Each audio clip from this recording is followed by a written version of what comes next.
There's some new reporting from CNBC about what they're calling ghost jobs. And any of us, like me, who have been in the job market for cybersecurity roles recently can probably relate to this.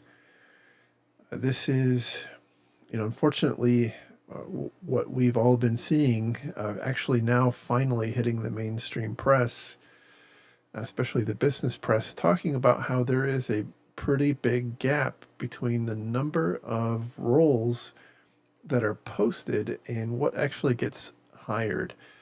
And they have a pretty handy graph. You'll have to excuse how they've got it formatted. I really don't think the graph should be formatted like this, but yeah, whatever.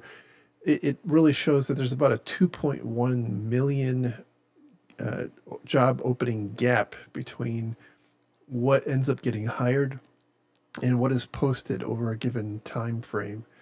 At least in recent time, you can see that it kind of tracks pretty consistently. In the past, it's been a little wider than it is now, but it's been in the millions for quite some time.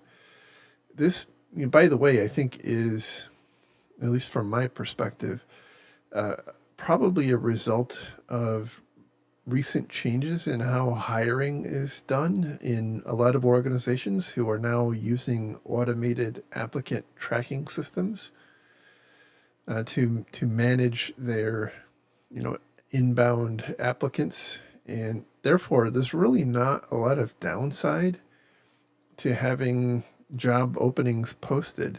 It's not tying up people inside the organization, and therefore, like, why not just let it ride?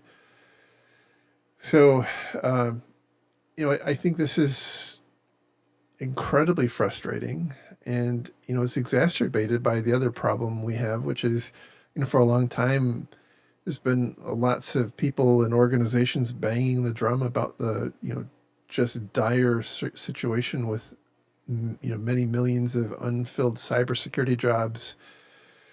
And so now that's been taken to heart, and we got lots of people coming out into the market looking for jobs at a time when there are just less jobs to be had. We've had huge numbers of job cuts recently, and I think we're going to see more and more of that. So this is going to be tough, and I think it's going to require us, at least those of us who are serious about getting a job, to really take steps to differentiate ourselves, because it's going to be a very crowded market for a long time.